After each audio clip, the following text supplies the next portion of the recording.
এরপর অন্য আরেকটি প্রবন্ধের অংশ নিয়ে তোমাদের সঙ্গে আলোচনা হবে যে পথে প্রবাসে, এটি অন্নদাশঙ্কর রায়ের একটি বড় প্রবন্ধের বই রয়েছে, কীভাবে তিনি জাহাজে যাত্রা করেছিলেন লন্ডনে যাওয়ার জন্য। তো সেই বিষয়ের উপরেই পথে প্রবাসে একটি বড় প্রবন্ধের বই রয়েছে। সেখান থেকে কিছুটা অংশ আমাদের মধ্যশিক্ষা পর্ষদের এই মাধ্যমিকে দেওয়া হয়েছে ক্লাস 9-এ। তো সেখান থেকে তোমরা প্রবন্ধটিতে পড়ে নেবে যে জাহাজে কষ্ট করে কীভাবে গিয়ে লেখক পৌঁছেছিলেন তার গন্তব্যে, সেই বিষয়টি এখানে উল্লেখযোগ্য। তো তার মধ্যে থেকে যে সমস্ত তথ্যগুলো আমার খুবই উল্লেখযোগ্য বলে মনে হয়েছে সেগুলো আমি তোমাদের সামনে পুনরায় তুলে ধরব। সেগুলো হচ্ছে যে এখন লেখক সমুদ্রপথে ইউরোপ ভ্রমণের জন্য বোম্বে থেকে জাহাজে ওঠেন।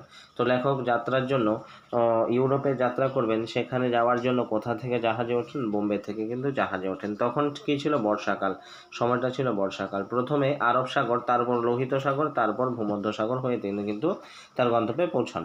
কেনেলটি সেখানে ভূমধ্যসাগরে পড়েছে, সেখানে পোর্ট সৈয়দ শহর গড়ে উঠেছে। এটা পার্ট হবে না, এটা পোর্ট সৈয়দ হবে, শহর গড়ে উঠেছে। শহরটি মিশরের অঙ্গ, এটি ফরাসিদের দ্বিতীয় বড় শহর।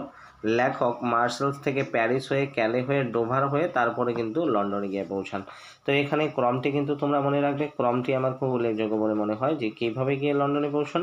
প্রথমে প্যারিস, তারপরে ক্যালে, তারপর ডোভার এবং শেষে লন্ডনে পৌঁছান। ক্রমটি খুব উল্লেখযোগ্য। তারপর রবীন্দ্রনাথের চয়নিকা বইয়ের উল্লেখ রয়েছে। এই বিষয়টি কিন্তু খুবই উল্লেখযোগ্য, ভেরি ভেরি ইম্পর্টেন্ট। কি রবীন্দ্রনাথের কোন বইয়ের উল্লেখ রয়েছে? এই প্রবন্ধের মধ্যে চয়নিকা বইয়ের প্রবন্ধের উল্লেখ রয়েছে। লোহিত সাগর ও ভূমধ্যসাগরের মাঝের সেতুর নাম সুয়েজ যোজক। এইটিও উল্লেখ করবে যে সুয়েজ যোজক, এই দুটি অর্থাৎ লোহিত সাগর ও ভূমধ্যসাগরের মাঝের সেতুকে বলা হয় সুয়েজ যোজক। ভূমধ্যসাগরের সেরা বন্দর কি? মার্সেলস, ঠিক আছে, শেষে দন্তস্বর হসন্ত হবে এখানে, ঠিক আছে। ভূমধ্যসাগরের সেরা বন্দর কি? মার্সেলস। তারপর সুয়েজ যোজকের ঘটকালিতে এশিয়া আফ্রিকার হাত ধরেছে। কোথায়? সুয়েজ যোজকের ঘটকালিতে এশিয়া কিন্তু আফ্রিকার হাত ধরেছে। তারপর লোহিত সাগর ও ভূমধ্যসাগরের মধ্যে মিলন, আসলে ভারতের সঙ্গে ইউরোপের মিলন কিন্তু এই প্রবন্ধে বোঝানো হচ্ছে। তারপরে আর কিছু অংশ রয়েছে, সেগুলো দেখো যে কলম্বাস যা পারেননি তা পারলেন কে? মার্সেলস, ঠিক আছে, লেসেপস।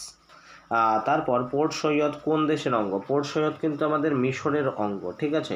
লেখকরা মার্সেলসের ব্যান্ডো নামক গ্রামে একটি দুপুর কাটালেন। লেখকরা কোথায় কাটালেন? মার্সেলসের ব্যান্ডো নামক গ্রামে দুপুরটি কাটালেন। তারপর মার্সেলস থেকে প্যারিস লেখকের কাটলো কোথায়? রেলপথে। তারপর বর্ষা ঋতুর কথা আছে। লেখকের ছদ্মনাম কি? নীলময় রায়, ঠিক আছে, নীলাময় রায়। প্রবন্ধটির উৎস পথে প্রবাসে গ্রন্থ থেকে, আমি প্রথমেই আগে বলে নিয়েছি তোমাদেরকে। তারপর দেখো একজন বিশ্বকর্মা ফরাসি স্থপতি হলেন লেসেপসকে কি বলা হচ্ছে? একজন বিশ্বকর্মা। তারপর তীর্থের কাক অর্থাৎ শব্দের অর্থ কি? পরপ্রত্যাশী, যে নাকি পরের আশা করে। তারপর পোর্ট সৈয়দ থেকে মার্সেলস পর্যন্ত দুটি দৃশ্য, কি কি? প্রথম দৃশ্য হচ্ছে ইতালি ও সিসিলির মাঝখানে মেসিনা প্রণালী দিয়ে যাবার সময় দুই ধারে পাহাড়ের সারি, ঠিক আছে।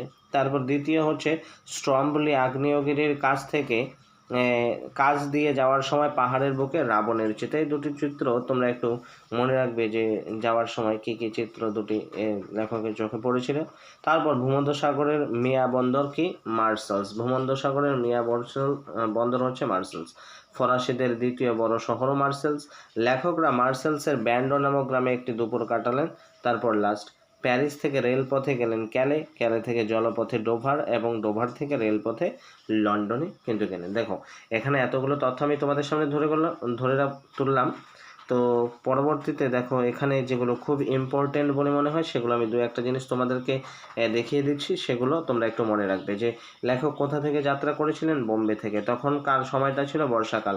প্রথমে আরব সাগর, তারপর লোহিত সাগর, তারপর ভূমধ্যসাগরের মধ্য দিয়ে কিন্তু লেখক লন্ডনে পৌঁছলেন। তো ক্রমটি হচ্ছে প্যারিস, ক্যালে এবং ডোভার, এটি মনে রাখবে, ঠিক আছে। রবীন্দ্রনাথের চয়নিকা বইয়ের উল্লেখ আছে, এইটি কিন্তু আমার কাছে ভেরি ভেরি ইম্পর্টেন্ট বলে মনে হয়েছে। তারপর এখান থেকে তেমন কিছু উল্লেখযোগ্য বলে মনে হয়নি। এরপরে এখান থেকে তোমরা দেখতে পারবে যে লেখকের ছদ্মনাম কি? লেখকের ছদ্মনাম নীলাময় রায়। তারপর একজন বিশ্বকর্মা, এটা দরকার নেই। তীর্থের কাক, পরপ্রত্যাশী, ভূমধ্য সাগরে মিয়া বন্দর, ফরাসিদের দ্বিতীয় বড় শহর মার্সেলস। তো এখান থেকে তেমন একটা বড় কিছু আমার ইম্পর্টেন্ট বলে মনে হয় না। তো প্রথমে এর যেটি রয়েছে সেটি তোমরা মনে রাখবে, এবং লেখকের ক্রমটি, তারপর রবীন্দ্রনাথের চয়নিকা বই, এটি কিন্তু ভেরি ভেরি ইম্পর্টেন্ট, তোমরা এটাই মনে রাখবে। তো এই প্রবন্ধ থেকে এতটুকু আলোচনা করা ছিল। দেখা হচ্ছে পরবর্তী সময় অন্য আরও নতুন ভিডিও নিয়ে।